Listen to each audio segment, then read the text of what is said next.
एकंदर तुळजापूर शहराला या ड्रग्जमुळे बदनाम करणारी खरं तर ही लोक आहे.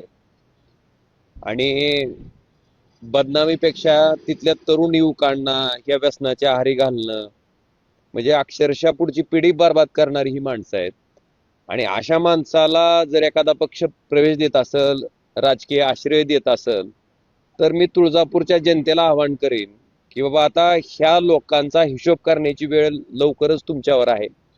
आणि तो हिशोब करत असताना आपली पुढची पिढी बर्बाद करणाऱ्या लोकांना आपण आपल्याला लोकशाहीनं जे शस्त्र दिलंय मतदानाचं, त्याच्या माध्यमातून योग्य असा धडा शिकवणं गरजेचं आहे.